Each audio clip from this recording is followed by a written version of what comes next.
지금 가족협의회에서 진상규명분과위원장을 하고 계신 분인데 2학년 4반 박수현 군의 아버님이신데 이분을 저희가 모신 이유는 뭐냐면 유가족들 중에서 직접 진상조사에 뛰어들어서 분과위원장으로서 사실은 김 감독과는 별개로 진상조사를 쭉 해오신 분이에요. 박수현 군입니다. 2학년 4반이었고 이게 집에서 찍은 거죠, 아버님? 예. 집안 분위기가 어수선하네요. 예, 저희가 좀 못 살아가지고. 예. 제가 좀 술을 많이 좋아하기 때문에, 예, 뭐 술자리가 좀 많았었고, 그러다 보니까 집에서도 좀 술을 많이 먹는 편에 속했습니다. 그때 많이 먹고 나면은 아들하고 같이 노래 한 가락씩 부르고 했습니다. 매일 밤 이런 분위기였나요? 그까지는 아닌데, 네. 예, 뭐 한 일요일 정도, 뭐 그럴 경우에 좀 아들하고 같이 있는 시간에 같이 좀 기타도 치고 노래도 같이 부르고 같이 기타를 치는 장면이군요, 이게. 튜닝하고 있는 작업 중입니다. 아들이. 수현님 뒷모습이에요. 아버님 노래도 하셨습니까, 그때? 그게 뭐 대한민국 사람 다 노래 좀 하지 않습니까? 그렇지만 집에서 이렇게까지는 안 하거든요. 원래는 그 런닝까지 벗는데 오늘 예의 좀 차리느라고 예. 외아들이셨나요? 그 아들 하나 딸 하나. 아, 외아들이었군요. 예. 아들을. 언제 나왔나요? 4월 22일 18시 43분에 나왔습니다. 다행이라고 말해야 될지 모르겠지만 빨리 나와서 예, 효자라고 생각은 하고 있습니다. 그런데 그 가족분들 중에 이렇게 진상조사를 직접 하고 다니시는 분은 그렇게 많지 않은 걸로 아는데 왜 본인이 직접 이렇게 진상규명분과위원장을 해야 되겠다고 생각하신 겁니까? 먼저 정정부터 해드려야 될 것 같은데 현재는 진상규명분과장이 아니고요. 네. 제가 2월 말로 이제 그만뒀고 저 같은 경우에는 이제 수연이를 4월 22일 날 찾고 그 4월 26일 그 장례식을 치르는 과정에서 그 이제 수연이 그 동영상을 찾게 됐었거든요. 그때 어떤 그 배안의 상황이라든가 이런 것을 봤을 때 이건 단순한 사고가 아니다. 뭔가를 좀 밝혀야 되고 그러기 위해서는 내 스스로 내 힘으로 좀 뛰어야 되겠다. 왜 단순한 사고가 아니라고 생각하셨어요? 그 4월 16일 이제 오전 10시 8분에 이제 사고 소식을 듣고 이제 진도 뭐 내려가 가지고 거기 가서 이 접한 소식 자체가 전부 다 엉망진창이더라. 그러니까 제가 여기서 11시 1분에 전원 구조 오보를 접하고 내려가면서 이제 좀 사고 소식이 좀 이게 상황이 좀 변경됐다는 걸 듣고 갔는데 사실상 그 진도체육관에 가니까 다시 90명 정도가 탄 배가 들어온다고 얘기를 하는 거예요. 그래가지고 이제 다시 팽목항을 갔었죠. 팽목항에 가서 이제 기다렸는데 배는 오지 않고 가서 물어보니까 그런 배는 없다. 그러니까 이 대한민국이 정말 그 IT 강국이라 하는데 섬에도 뭐든지 그 핸드폰이 다 되는데 그런 정보 자체를 우리한테 다 이렇게 그 정확히 알려주지 않고 그리고 그런 상태에서 이제 그런 그 역정보를 흘린 것 자체가 좀 심상치 않다는 생각을 했고 두 번째로는 거기서 그 접한 그 언론의 보도 행태 이런 것을 볼 때 고의적으로 그 은폐하거나 왜곡 보도를 하고 있겠다. 그건 단순한 사고가 아니다 이렇게 생각을 했었습니다. 김 감독 같은 경우는 이제 개인적으로 시작한 일이거든요, 이게 철저히. 예. 아버님도 개인적으로 이렇게 전문가들 만나고 돌아다니신 거예요? 그렇죠. 그 처음서부터 뭐 좀 많이 만나려 했고 그 총수님께서 기억이 나시는지 모르겠지만은 사고 초기에 제가 총수님한테도 그 콜을 요청한 적이 있었습니다. 저한테 연락하셨듯이 다른 분들에게도 쭉 연락해서 개인적으로 만나셨군요, 그러면 그동안. 예, 뭐 해양 전문가라든가 아. AS 뭐 VTS 전문가라든가 뭐 그런 분들을 좀 많이 그럼 만났습니다. 혼자 공부해서 혼자 나름의 전문가가 되셨겠군요, 지금은. 뭐 아직까지 그 정도는 아니고 조금만 더 지나면 그 박근혜 대통령이 좀 간담이 서늘해지지 않을까 그 단계까지 올라가려고 열심히 노력하고 있습니다. 김 감독의 주장을 처음 접하신 건 언제입니까? 글쎄요, 그 지그재그 운항할 때서부터 뭐 얘기는 들었습니다. 초창기. 예. 근데 사실 그 당시에는 저 같은 경우는 이제 재판에 집중을 하고 있었고 네. 그때는 뭐 135도, 140도가 공식화되어 있는 상태였고 네. 또 허영범 단장이 나서 어떤 그 합수부 정부 쪽에. 네. 거기서 어떤 그 확정적인 얘기를 했기 때문에 사실상 김 감독님이 그 말씀하신 거 보고 나서 뭐 이런 사람이 다 있나. 예. 그러니까 정부에서는 다시 이제 말씀을 드리면 잊어버렸을 것 같아서 135, 140, 145도로 꺾는 과정에서 배가 갑자기 돌아갔다. 이거거든요. 그러니까 배가 정상적으로 오다가 단계적으로 꺾다 확 돌아갔다는 얘기예요. 그게 이제 공식적인 정부의 조사 결과고 네. 그걸로 재판이 이루어졌고 그걸로 재판 결과가 나왔어요. 근데 이제 김 감독의 주장은 135가 아니라 왔다 갔다 하다가 지그재그 배가 크게 돌아가지고 크게 획 돌아서 천천히 넘어졌다는 거죠. 그 얘기를 처음 접하고는 말이 안 된다고 생각하셨군요, 처음엔. 그렇죠. 예. 사실 그 당시에 그 재판정에서도 네. 이 김 감독님에 대한 그 이론 자체를 많이 논의는 됐었습니다. 그러니까 일부 부모님들은 이제 뭐 사실 믿진 않지만은 어떤 그게 반전 카드가 되면 좋겠다라는 뭐 희망을 가질 때 믿어지진 않지만. 뭐 그런 생각도 있었고 또 그런 측면에서 이제 우리가 그 피해자 진술이나 그런 데서 이제 그 부분을 사실 좀 논의를 하긴 했습니다. 그런데 워낙 그 당시에는 뭐 그 항적에 대한 그 자료 자체도 그 쌓여져 있는 게 없었고 저희도 이론적인 부분이 좀 없었기 때문에 사실상 그 허영범 단장이 하루 나와서 그분이 나왔던 건 사실 증언을 하러 나왔던 것인데 네. 사실 증언이 아니라 브리핑 수준으로 하고 왔고 우리는 사실 그 부분을 좀 많이 믿고 있었습니다. 그 단장, 지금 말씀하신 허 단장이 정부 쪽에 증인으로 나와서 145도로 틀려고 하다가 배가 넘어졌다고 하는 그 선언의 진술, 그리고 정부의 항적도, 그거를 사실은 맞다라고 해준 전문가시거든요, 재판 과정에서. 그래서 그 얘기를 쭉 듣고 계셨는데, 김 감독한테, 그거 다시 한번 검토해보자고 하셨다면서요. 예, 김 감독님 그 이론을 좀 믿게 된 경위는 이제 그 파파이스가 계속해서 가다 보면 그 분신술에 대한 부분이 좀 레이더 분신술이 나오죠. 네. 그때서부터 저도 이제 이거 그냥 지나쳐서는 안 되겠다. 그 다음에 이제 저희가 그 피해자 입장에서 우리 법률 대리인 변호사를 통해 가지고 네. 광주 고법과 광주 지법에서 이제 그 재판 기록과 수사 기록을 입수하게 됩니다. 수사기록. 네. 예. 그것을 하다 보니까 이제 초기 그 박한결 그 진술서 항해사. 예, 검토를 하다 보니까 거기서 우리가 접하지 않은 숫자가 나오게 되는 겁니다. 그러니까 우리는 이제 그 135도에서 5도 변침, 그래서 140도 가면 다시 5도 변침 이렇게 간다라고 생각을 했는데 그 어느 날 그 진술서 그 내용에 보면 이제 128도라는 숫자가 나오게 되는 거죠. 초기 조사할 과정에서. 그렇죠. 예. 근데 이제 저는 눈을 의심했죠.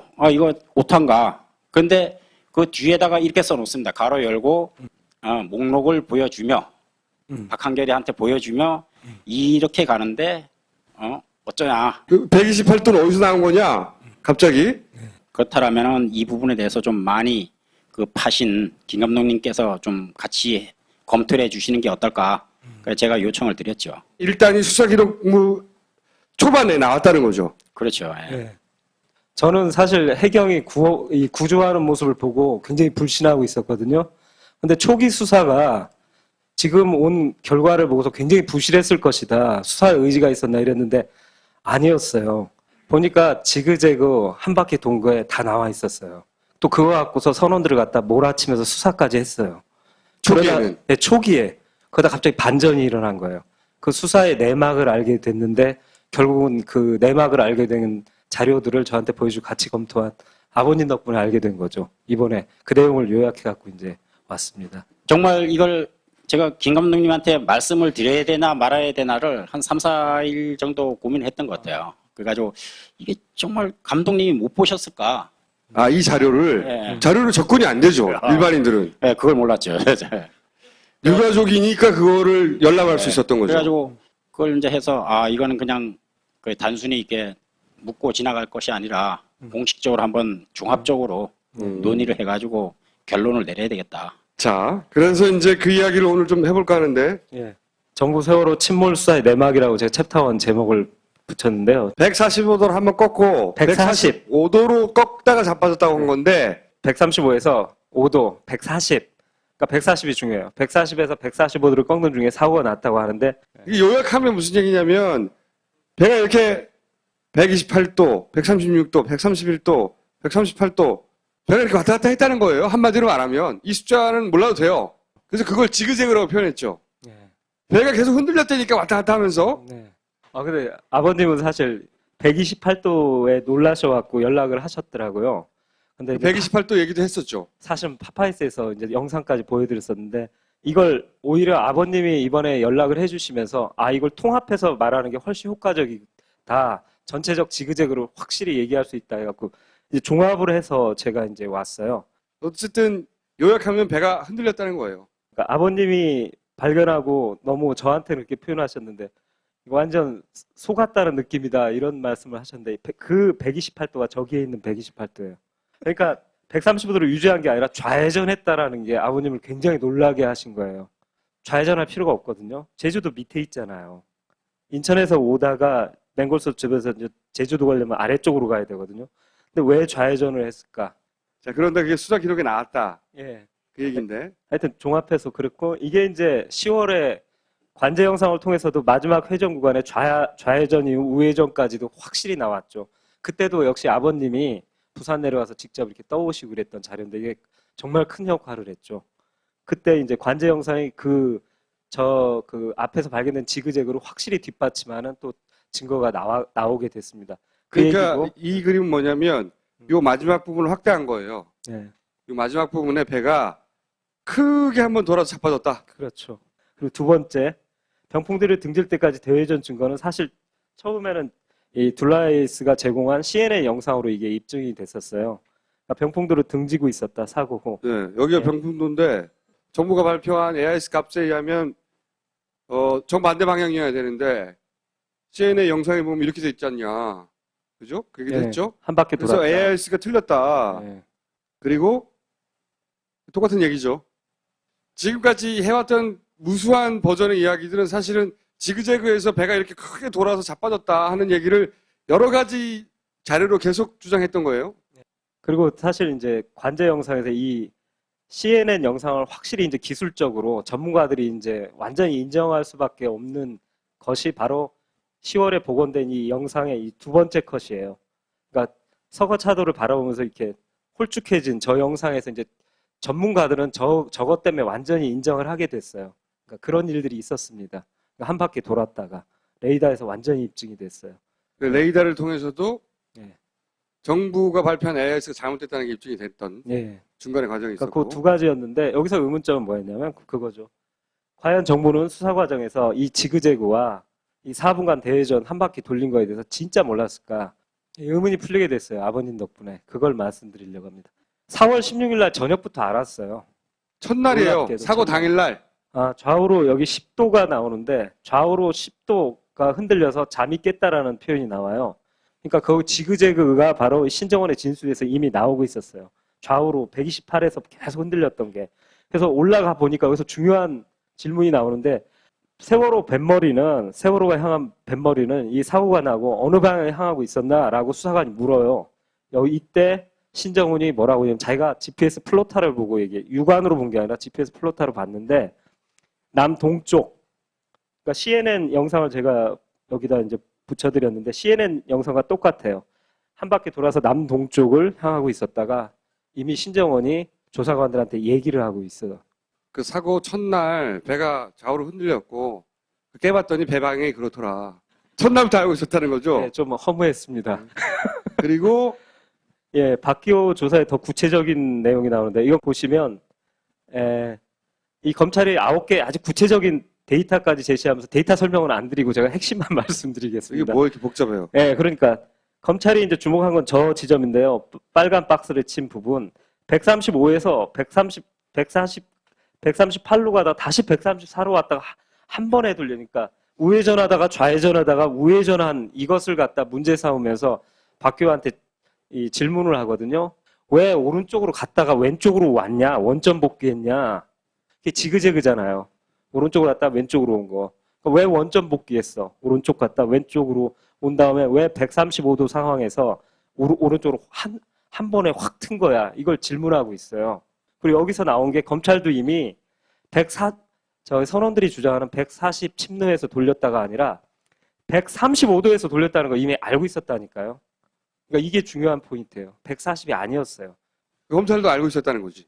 예, 그 다음 보시면 여기서 놀라운 게 140에서 간 게 아니라 135에서부터 확 제주도로 꺾기 시작했다는 걸 검찰은 알고 있었어요. 그러니까 이때 5월 1일 조사할 때는 그걸 나중에 오히려 발표한 질문해요. 것처럼 140이란 중간 단계가 있는 게 아니라 135에서 바로 확 꺾었다는 거죠. 그렇죠. 그러니까 그리고 그 전에는 네. 왔다 갔다 했고. 예, 그러니까 검찰이 이게 이상한 거예요. 초기에 방송에서 지겹게 나왔던 게 세월호는 10도, 5도 이상 변침하면 위험해서 5도씩 나눠서 돌린다는 거. 그 얘기 되게 유명한 얘기였잖아요. 근데 얘는 목표가 145라면 135에서 돌리기 때문에 위험하게 돌려버린 거거든요. 한 큐에. 그러니까 그걸 검찰도 알고 이걸 계속 집중 추궁하고 있었어요. 그리고 그 이전에 똑바로 왜 안 오고 왜 왼쪽 오른쪽 꺾어서 왔니? 그렇죠. 이상한 거예요. 참고로 더 말씀드리면은 그 공판이나 그 재판 진행되는 과정에서 보면 135도에서 그 140도 5도 변침하고 난 다음에 네. 그 2분 정도를 계속해서 이제 가다가 다시 5도 변침 지시를 내리고 이제 그 142도, 143도 이 변침이 되면서 갑작스레 기울었다 이렇게 나왔는데 네. 사실은 이제 이렇게 돼 있었던 거죠. 지그재그 하다가 크게 돌렸다는 거를 검찰도 알고 있었는데 검찰 그 재판 과정에 검찰이 그런 내용을 얘기했나요? 그 부분은 전혀 빠져 있었죠. 그러니까 제가 볼 때는 그 140도 부분을 제 개인적인 견해로 140도를 이제 중요시 얘기했던 부분이 그걸 조타수와 사망사의 어떤 그 조타 미수에 관한 부분은 그걸로 몰아가기 위해 가지고 사실상 저 부분을 숨긴 것이 아닌가. 그러니까 개인적으로는 그렇게 생각하고 선원들이 있습니다. 주장했던 거를 그냥 검찰이 그냥 인정한 거네요. 자료에는 다르게 나왔는데 그렇죠. 재판 과정에서는 예, 그 예, 부분을 예. 추궁 안 했다는 거죠. 그렇죠. 예. 140은 존재하지 않아요. 침노 140은. 선원들 주장처럼 140은 존재하지도 않는데 숫자상으로는 140이 아예 존재하지도 않는데 선원들은 그렇게 주장한 거거든요. 예, 이게 공소장. 예. 좀 코미디 같은 일인데요. 공소장 그러다 보니까 5월 1일 날 그런 조사가 이루어지다 보니까 공식적 검찰 첫 번째 공소장에도 침노 135도에서 조타기를 우측으로 대각도로 돌리는 잘못을 저지른 바람에로 공소장이 쓰여져 있어요. 아, 초기에는 써 있었군요, 이게. 예, 140이 아니에요. 현재까지도 이 세상의 어떤 그 데이터에도 침노 140을 유지했다는 데이터는 없어요. 근데 법정에서는 침노 140으로 가고 있어요. 이렇다는 얘기는 검찰이 처음에 가지고 있었던 AIS 데이터나 레이더 데이터는 정확한 거였다는 거예요. 적어도 검찰이 수사할 때 가지고 있었던 건. 그리고 나서 언론에 공개됐던 거는 검찰이 가지고 있었던 초기 버전과 버전이 다르다는 걸 알 수 있는 거죠. 그다음에 이제 오늘 굉장히 사실은 이 조서를 읽고 인텐션에 재현 장면을 집어넣어야겠다라는 이제 결심을 하게 된 조서인데요. 이게 이제 박향렬 그 선원의 주장이에요. 예, 쭉 얘기했듯이 정상적으로 가다가 140을 한번 틀고 145도로 변침하게 된 135, 140, 145 예, 정상적인 5도 변침. 5도씩 두 번 들렸다. 그 주장을 항해사 중에 박향렬 씨도 주장을 합니다. 네, 그런데 네. 아니 이건 저희 파파이스에서 나왔던 건데요. 이게 말이 안 된다는 걸 이미 파파이스에서 한번 얘기했었어요. 한번. 그래요? 네. 135로 오다가 절대 유지하지 않죠.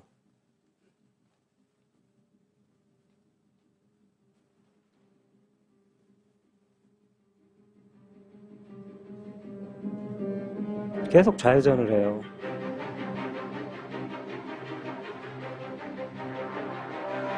이게 세월호입니다. 128로 오죠. 좌로 가죠. 그러니까 제주도 가려면 아래쪽으로 가는데 좌로 가고 있거든요. 그러니까 아버님이 발견하신 건 바로 이 128을 보시고 조서에서 보시고 저한테 이런 자료가 있다고 연락을 하셨던 거예요. 이렇게 박한결이 거짓말을 하니까 이제 대립이 일어났어요. 그러니까 얘가 침로 140도를 확인했다고 주장을 계속 하니까 그 주장의 근거를 알려고 해요. 수사관들이. 140도 침로는 어떻게 확인한 거냐라고 물으니까 수사관이 물으니까 세월호 레이더로 확인했다. 확인했다. 그러니까 수사관들은 진도 VT 상적 자료 등 다른 입수할 수 있는 모든 실제 데이터를 보면 140도 침로는 없다. 이렇게 얘기해요. 실제로 수사관도. 야, 140도 침로는 없는데 어떻게 된 거냐 하니까 뭐 레이더가 가끔 뭐 오차가 있을 수 있다나 이런 식으로 변명을 해요. 그러면서 자기는 하여튼 세월호 레이더에서 침로 140을 봤대요. 경찰은 처음에는 정상적인 자료를 가지고 그 선원들에 대해서 추궁하고 있었던 거죠. 140이 없잖아! 라고. 그렇죠. 이 박한결이 봤다는 다음 장에서 세월호 레이더를 보여드리겠습니다. 이게 그 다음날 조서에 굉장히 중요하게 나오는 내용이니까 미리 보여드릴게요. 여기서 이제 박한결 설명에서도 나오는데 알파 레이더를 세월호에 장착된 레이더가 알파 레이더래요. 이게 실제 세월호의 출항 직전 사진입니다. 실제 사진이에요.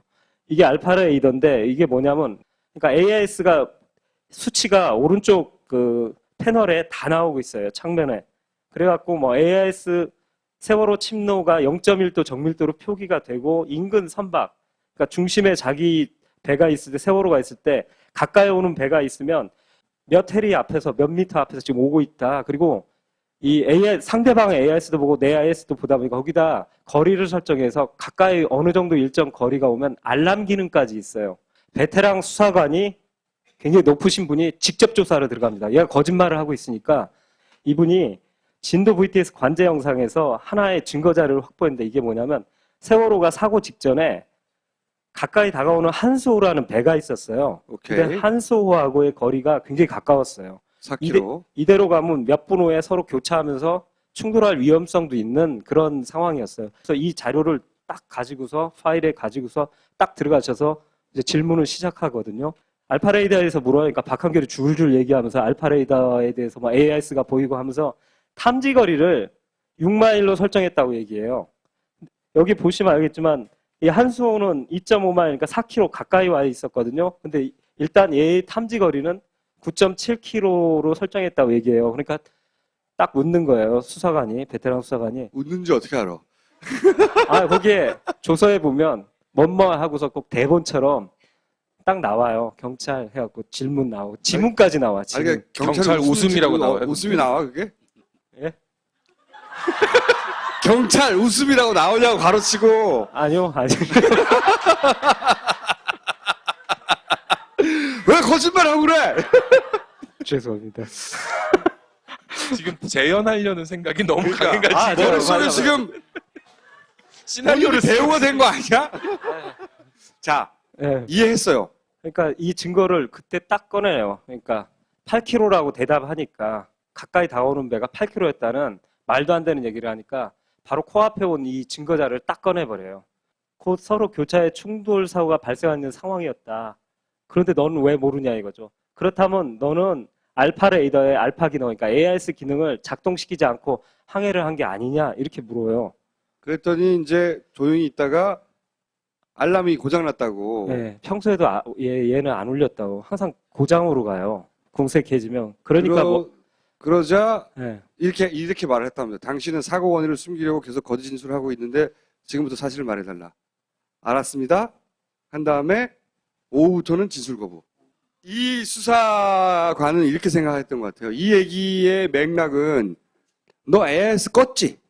이거거든요. 그렇죠. 끈 걸 입증하신 거예요. AIS를 일부러 안 본 게 아니라 AIS를 껐다 이거예요. 이상하게 예, 저 진술 자체가 그 이후에는 전혀 논의가 되지 않습니다. 전혀. 예. 거기서 더 추궁해야 되는데 사실은. 단 한 구절도 찾지는 못했습니다. 그 수사 기록에 더 이상 등장을 안 하는가 보죠. 저분보다 확실히 낮은 직급의 조사관들이 그 이후부터는 쭉 조사를 진행하는 한 번 거로, 등장하고 더 이상 안 예, 등장. 더 이상은 나타나질 않습니다. 사실 초기 수사 과정에서 확인된 이 사실이 세월호 AIS 정보에서 침노 140도 확인하고 번침 지시했다는 박학규 지수는 100% 거짓말이라는 게 드러나 버렸어요. 이제 김 감독이 주장하는 바들에 대해서는 어느 정도 신뢰감이 조금 생기셨어요? 예, 많이 생겼습니다. 아직도 이거는 긴가민가한 부분은 어떤 게 있습니까? 그래서 뭐 저 항적에 대한 부분은 뭐 어느 정도 이제 좀 밝혀졌다고 생각하고 그 이외에 어떤 변수가 있느냐 없느냐 이 부분에 대해서는 뭐 좀 관심을 더 가지고 찾고 있습니다.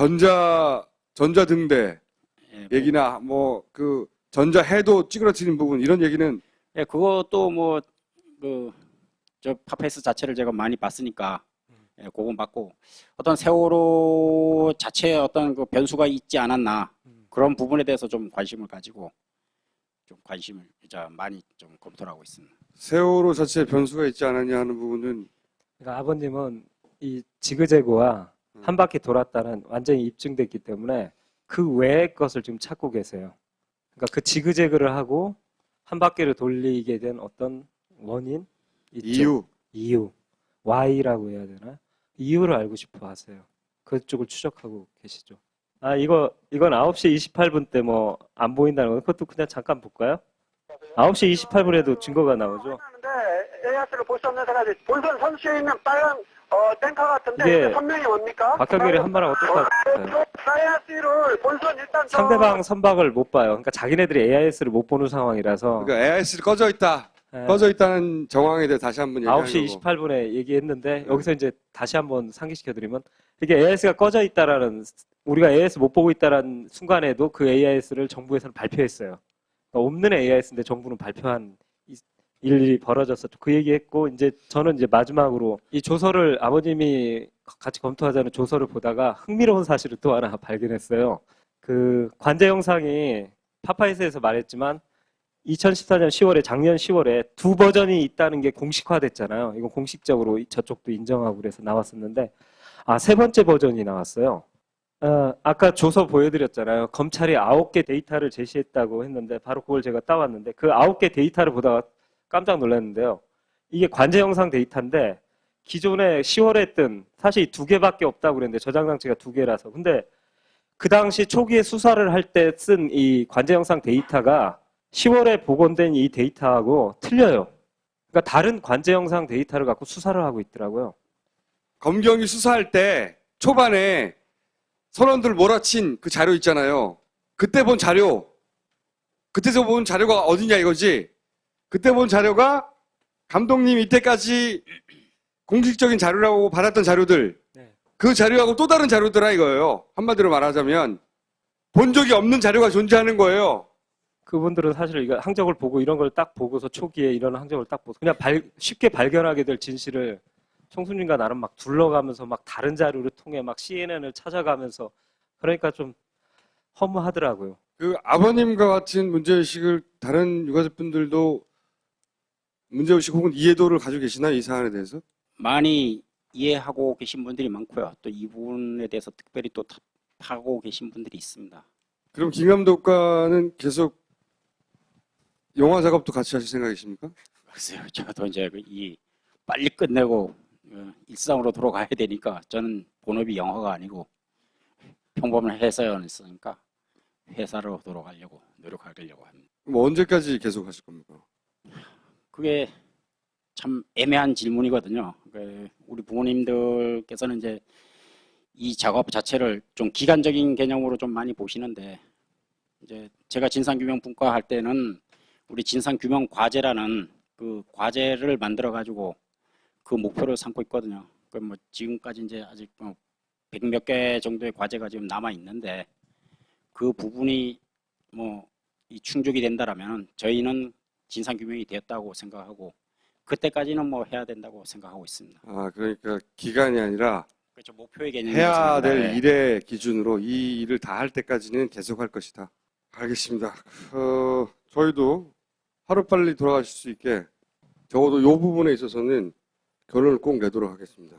예, 고맙습니다. 감사합니다. 박수 부탁드립니다. 그 메르스도 그렇고 세월호도 그렇고 생각해 보면 메르스도 보면 이제 점점 기사량이 줄어들 거거든요. 그리고 아마 한 6개월 정도 지나면 메르스에 대한 기억도 사라질 것이고, 그죠? 저들이 가장 두려운 게 뭐냐면 기억을 하는 거예요. 잊어버리길 원하거든요. 별게 아니었다고 생각해 주길 바라고. 잊어버리길 원한단 말이죠. 거꾸로 제일 두려워하는 게 기억하는 거다. 그 사실을 잊지 말았으면 좋겠어요. 흔적에 대한 그 자료 자체도 쌓여져 있는 게 없었고 저희도 이론적인 부분이 좀 없었기 때문에 사실상 그 허영범 단장이 하루 나와서 그분이 나왔던 건 사실 증언을 하러 나왔던 것인데 네. 사실 증언이 아니라 브리핑 수준으로 하고 왔고 우리는 사실 그 부분을 좀 많이 믿고 있었습니다. 그 단장, 지금 말씀하신 서 단장이 정부 쪽에 증인으로 나와서 145도로 틀려고 하다가 배가 넘어졌다고 하는 그 선언의 진술, 그리고 정부의 항적도, 그거를 사실은 맞다라고 해준 전문가시거든요, 재판 과정에서. 그래서 그 얘기를 쭉 듣고 계셨는데, 김 감독한테, 그거 다시 한번 검토해보자고 하셨다면서요.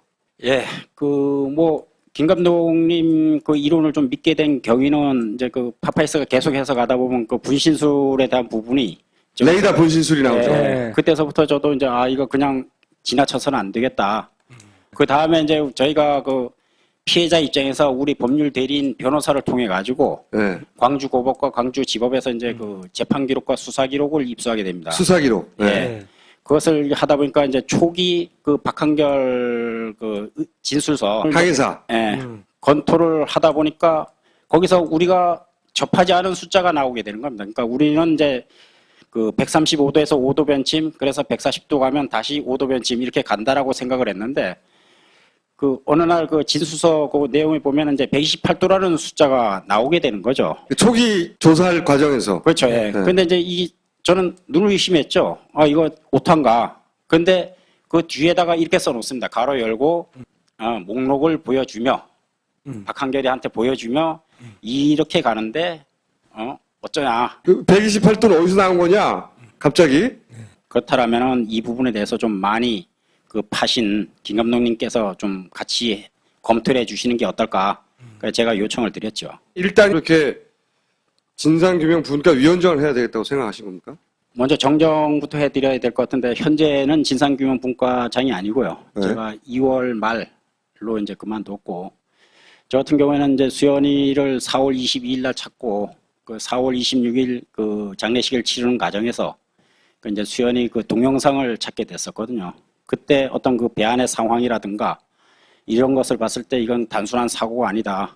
뭔가를 좀 밝혀야 되고 그러기 위해서는 내 스스로 내 힘으로 좀 뛰어야 되겠다. 왜 단순한 사고가 아니라고 생각하셨어요?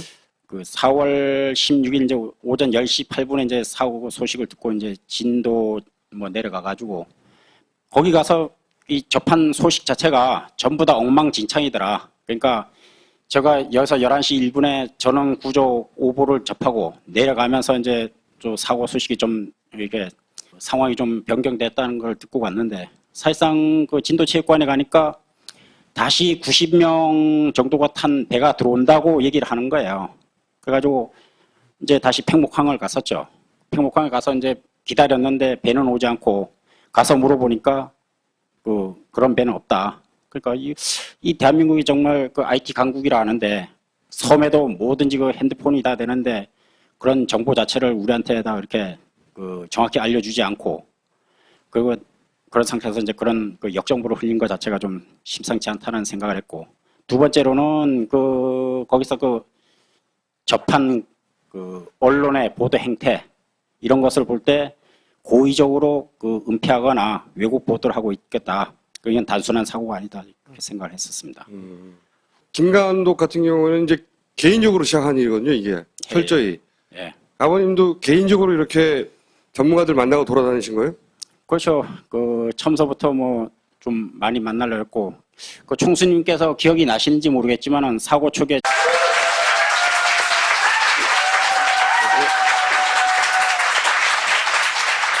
지금 가족협의회에서 진상규명분과위원장을 하고 계신 분인데 2학년 4반 박수현 군의 아버님이신데 이분을 저희가 모신 이유는 뭐냐면 유가족들 중에서 직접 진상조사에 뛰어들어서 분과위원장으로서 사실은 김 감독과는 별개로 진상조사를 쭉 해오신 분이에요.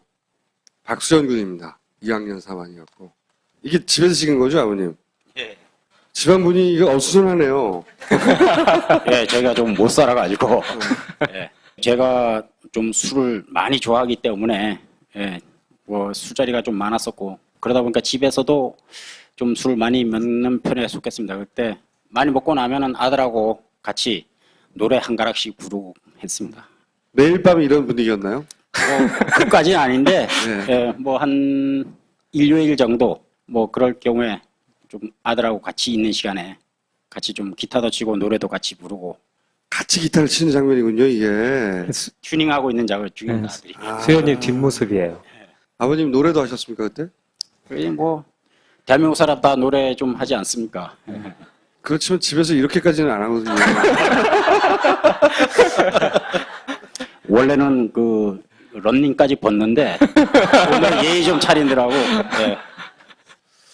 외아들이셨나요? 그 아들 하나, 딸 하나. 아, 외아들이었군요. 예. 아들을. 언제 나왔나요? 4월 22일 18시 43분에 나왔습니다. 다행이라고 말해야 될지 모르겠지만 빨리 나와서 예, 효자라고 생각은 하고 있습니다. 그런데 그 가족분들 중에 이렇게 진상조사를 직접 하고 다니시는 분은 그렇게 많지 않은 걸로 아는데 왜 본인이 직접 제가 총수님한테도 그 콜을 요청한 적이 있었습니다. 저한테 연락하셨듯이 다른 분들에게도 쭉 연락해서 개인적으로 만나셨군요. 그러면 예, 그동안. 뭐, 그 해양 전문가라든가, 아, AS, VTS 전문가라든가, 뭐 그런 분들을 좀 많이 그럼 만났습니다. 혼자 공부해서 혼자 나름의 전문가가 되셨겠군요. 지금은. 뭐 아직까지 그 정도는 아니고 조금만 더 지나면 그 박근혜 대통령이 좀 간담이 서늘해지지 않을까. 그 단계까지 올라가려고 열심히 노력하고 있습니다. 김 감독의 주장을 처음 접하신 건 언제입니까? 글쎄요, 그 지그재그 운항할 때서부터 뭐 얘기는 들었습니다. 초창기. 예. 근데 사실 그 당시에는 저 같은 경우는 이제 재판에 집중을 하고 있었고 네. 그때는 뭐 135도, 140도가 공식화되어 있는 상태였고 네. 또 허영범 단장이 나서 어떤 그 합수부 잘못한 평가 정부 보고서, 쪽에. 예, 네. 거기서 어떤 그 확정적인 얘기를 했기 때문에 사실상 김 감독님이 그 말씀하신 거 보고 나서 뭐 이런 사람이 다 있나. 예. 그러니까 정부에서는 다시 이제 말씀을 드리면 잊어버렸을 것 같아서 135, 140, 145도로 꺾는 과정에서 배가 갑자기 돌아갔다. 이거거든요. 그러니까 배가 정상적으로 오다가 단계적으로 꺾다 확 돌아갔다는 얘기예요. 그게 이제 공식적인 정부의 조사 결과고 네. 그걸로 재판이 이루어졌고 그걸로 재판 결과가 나왔어요. 근데 이제 김 감독의 주장은 135가 아니라 왔다 갔다 하다가 지그재그 배가 크게 돌아가지고 크게 획 돌아서 천천히 넘어졌다는 거죠. 그 얘기를 처음 접하고는 말이 안 된다고 생각하셨군요, 처음엔. 그렇죠. 예. 사실 그 당시에 그 재판정에서도 네. 이 김 감독님에 대한 그 이론 자체를 많이 논의는 됐었습니다. 그러니까 일부 부모님들은 이제 뭐 사실 믿진 않지만은 어떤 그게 반전 카드가 되면 좋겠다라는 뭐 희망을 가질 때 믿어지진 않지만. 예. 뭐 그런 생각도 있었고 또 그런 측면에서 이제 우리가 그 피해자 진술이나 그런 데서 이제 그 부분을 사실 좀 논의를 하긴 했습니다. 그런데 워낙 그 당시에는 뭐 그 이 수사 기록 뭐 초반에 나왔다는 거죠. 그렇죠. 예. 네. 저는 사실 해경이 이 구조하는 모습을 보고 굉장히 불신하고 있었거든요. 근데 초기 수사가 지금 온 결과를 보고서 굉장히 부실했을 것이다. 수사의 의지가 있었나 이랬는데 아니었어요. 보니까 지그재그 한 바퀴 돈 거에 다 나와 있었어요. 또 그거 갖고서 선원들을 갖다 몰아치면서 수사까지 했어요. 초기에는. 그러다, 네, 초기에. 그러다 갑자기 반전이 일어난 거예요. 그 수사의 내막을 알게 됐는데 결국은 그 내막을 알게 된 자료들을 저한테 보여주고 같이 검토한 아버님 덕분에 알게 된 거죠. 이번에 그 내용을 요약해 갖고 이제 왔습니다. 정말 이걸 제가 김 감독님한테 말씀을 드려야 되나 말아야 되나를 한 3, 4일 정도 고민했던 것 같아요. 그래가지고 이게 정말 감독님이 못 보셨을까? 아, 이 자료를. 예. 자료로 접근이 안 되죠. 일반인들은. 네, 그걸 몰랐죠. 유가족이니까 그거를 열람할 수 있었던 거죠. 그래가지고 그걸 이제 해서 이거는 그냥 그 단순히 이렇게 묻고 지나갈 것이 아니라 공식적으로 한번 종합적으로 논의를 해가지고 결론을 내려야 되겠다. 자, 그래서 이제 그 이야기를 오늘 좀 해볼까 하는데 예. 정부 세월호 침몰 수사의 내막이라고 제가 챕터 1 제목을 붙였는데요. 145도로 한번 꺾고 140. 145도로 꺾다가 자빠졌다고 한 건데 135에서 5도, 140. 그러니까 140이 중요해요. 140에서 145도를 꺾는 중에 사고가 났다고 하는데 이게 요약하면 무슨 얘기냐면 배가 이렇게 128도, 136도, 131도, 138도 배가 이렇게 왔다 갔다 했다는 거예요. 한마디로 말하면 이 숫자는 몰라도 돼요. 그래서 그걸 지그재그라고 표현했죠. 배가 계속 흔들렸다니까 왔다 갔다 하면서. 네. 근데 아버님은 사실 128도에 놀라셔갖고 연락을 하셨더라고요. 근데 이제 128도 얘기도 했었죠. 사실 파파이스에서 이제 영상까지 보여드렸었는데 이걸 오히려 아버님이 이번에 연락을 해주시면서 이걸 통합해서 말하는 게 훨씬 효과적이다. 전체적 지그재그로 확실히 얘기할 수 있다 해갖고